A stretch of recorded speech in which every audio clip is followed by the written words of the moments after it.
प्रिय विद्यार्थियों, एक बार फिर से साहित्य सरिता में आपका स्वागत है। आज जिसकी चर्चा करने जा रहे हैं वो है गजल सम्राट दुष्यंत कुमार।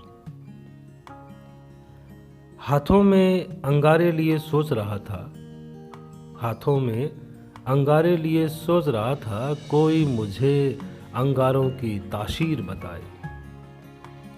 इस बारूदी कलम के कलमकार हैं दुष्यंत कुमार, जो गजल के सूर्य या यूं कहें कि गजल सम्राट कहे जाते हैं। दुष्यंत के 42 वर्ष का ऐसा सफ़र, जिसकी हर कदम में धधकती आग और आंखों में चमक दिखी।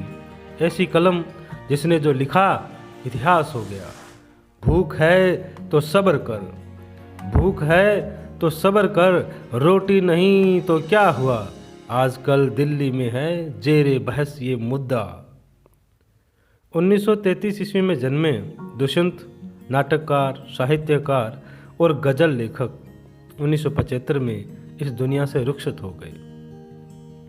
लेकिन वक्त के दामन पर ऐसी इबारत लिख गए कि मिटाए न मिटेगी।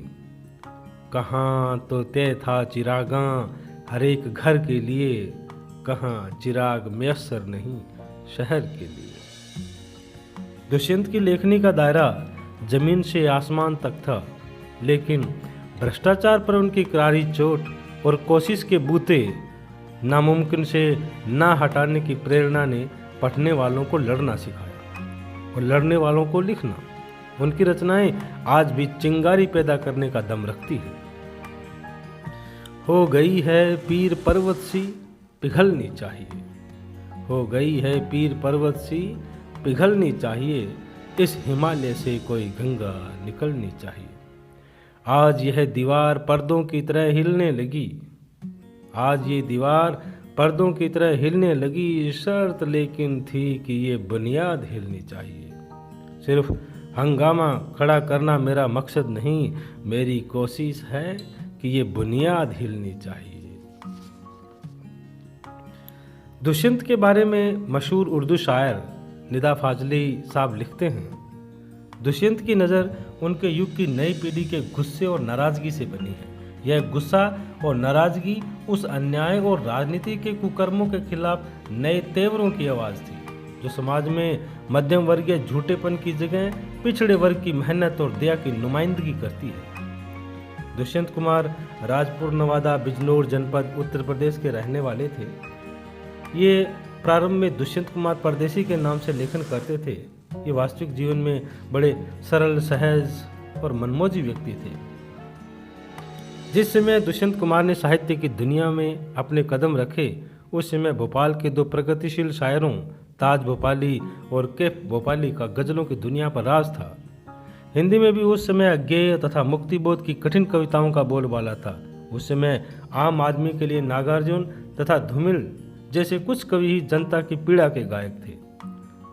दुष्यंत के गजल संग्रह साये की धूप में साहित्य में कालजयी ख्याति प्राप्त की।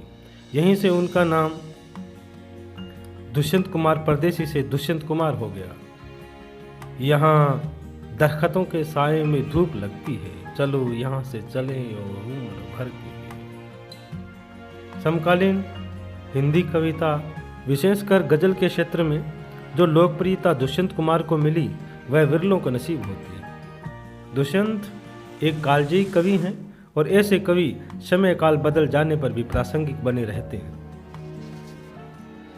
दुष्यंत ने कविता, गीत, गजल, काव्य, नाटक, कथा, साहित्य अनेक विधाओं में लेखन किया, लेकिन गजलों की अपार लोकप्रियता ने अन्य विधाओं को नेपथ्य में डाल दिया। इनकी कृतियां इस प्रकार हैं: जलते हुए वन का बसंत, आवाज़ों के घेरे, सूर्य का स्वागत, ये काव्य संग्रह हैं। छोटे छोटे सवाल, दोहरी जिंदगी, आंगन में एक वृक्ष, उपन्यास हैं। इनका नाटक है और मसीहा मर गया, मन के कोण लघु कथाया, एक कंठ विष पाई काव्य नाटक है। सबसे प्रसिद्ध जो गज़ल संग्रह है वो है साए में धूप। इसमें 52 गज़ल हैं और ये जो गज़ल संग्रह है वो युवा मन की गीता कहलाती है। इस संग्रह में शामिल 2 गज़लें बेहद लोकप्रिय है, आग जलनी चाहिए और आदमी की पीर। पेश है उनकी एक गज़ल आदमी की पीर। इस नदी की धार में ठंडी हवा आती तो है, इस नदी की धार में ठंडी हवा आती तो है, नाव जर्जर ही सही लहरों से टकराती तो है। एक चिंगारी कहीं से ढूंढ लाओ दोस्तों, एक चिंगारी कहीं से ढूंढ लाओ दोस्तों, इस दिए में तेल सी भीगी हुई बात ही तो है।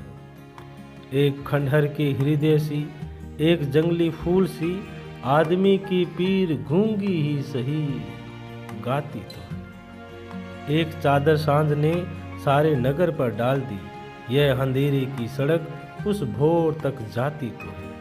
निर्वचन मैदान में लेटी हुई है जो नदी, निर्वचन मैदान में लेटी हुई है जो नदी, पत्थरों से ओट में जा के बतियाती तो है। दुख नहीं कोई की अब उपलब्धियों के नाम पर, दुख नहीं कोई की अब उपलब्धियों के नाम पर, और कुछ हो या न हो आकाश से छाती तो है। शुक्रिया।